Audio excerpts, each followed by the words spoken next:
Halo semuanya, perkenalkan nama aku Chelsea Makhaila. By the way, good morning to everyone, good afternoon, good evening, good night, good say. Aku dari kelas 9C dan pada kesempatan kali ini aku ingin ngebahas tentang sistem komputer. Dan untuk lebih detailnya lagi, aku bakal lebih sering ngebahas tentang komponen-komponen sistem komputer. Jadi disimak ya videonya. Nah, sebelum aku memulai video kali ini, aku ingin ngebahas tentang definisi sistem komputer. Dan bagi kalian yang belum tahu, aku harap ini berguna ya. Sistem komputer adalah kumpulan dari elemen-elemen komputer atau komponen-komponen komputer yang saling berhubungan dan saling berinteraksi untuk melakukan pengolahan data agar dapat menghasilkan informasi. Jadi di dalam sistem komputer itu ada 3 komponen utamanya, diantaranya ada hardware, software, dan juga brainware. Brainware biasanya kita sebut dengan user. Perangkat-perangkat ini itu memiliki fungsinya masing-masing. Pada saat beroperasi pun, seluruh komponen saling bergantung dan mendukung satu sama lain. Seperti contohnya, hardware tidak bisa berinteraksi dengan si software dengan adanya bantuan dari si brainware. Atau contoh satunya lagi, yaitu si software gak bisa berinteraksi dengan brainware tanpa bantuan dari hardware. Nah, sekarang kita bahas sedikit yuk tentang 3 komponen tersebut. Yang pertama, aku bakal bahas tentang hardware. Hardware biasanya kita sebut sebagai perangkat keras. Hardware merupakan perangkat komputer yang dapat dilihat dan disentuh secara fisik, seperti monitor, mouse, keyboard, CPU, dan lain-lain. Lalu yang kedua ada software. Software biasanya kita sebut sebagai perangkat lunak. Perangkat ini berisi perintah ataupun instruksi yang dapat dipahami oleh komputer. Dan yang pasti, software ini tidak memiliki bentuk fisik seperti hardware. Dalam penggunaannya pun, perangkat lunak diklasifikasikan berdasarkan kategori pemanfaatannya sendiri loh. Mari kita bahas beberapa di antaranya yuk. Yang pertama ada sistem operasi. Sistem operasi yaitu program yang berfungsi untuk mengendalikan sistem kerja yang mendasar sehingga sistem kerja, media input, output, dan juga media memproses.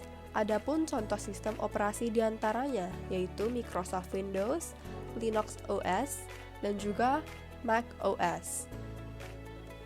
Yang kedua ada program aplikasi. Program aplikasi adalah perangkat lunak yang dirancang khusus untuk kebutuhan tertentu.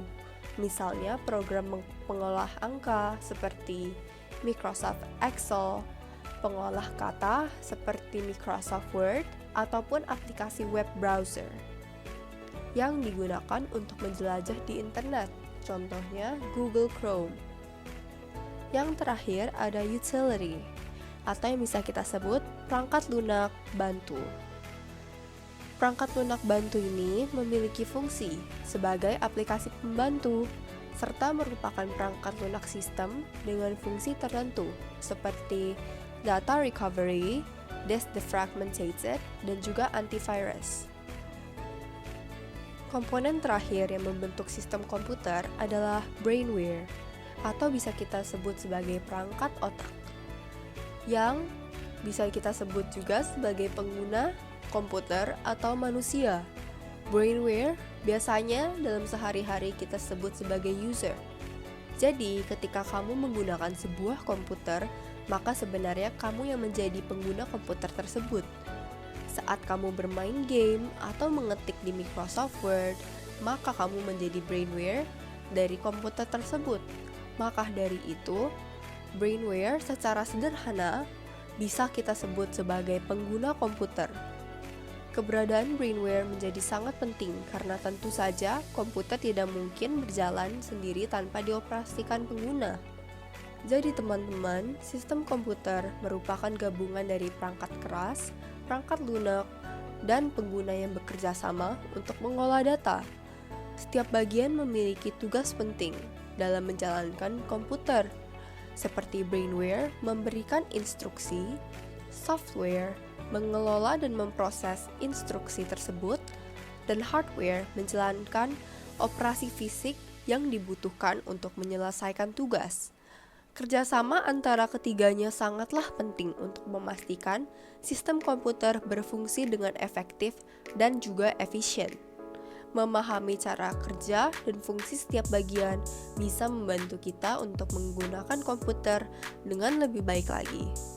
Jadi teman-teman, sekian dari saya. Terima kasih telah menonton dari awal sampai akhir. Dan saya juga ingin meminta maaf jika ada kesalahan yang saya buat, baik disengaja atau tidak disengaja. Terima kasih semuanya. See you on the next video. Bye bye. Have a nice day.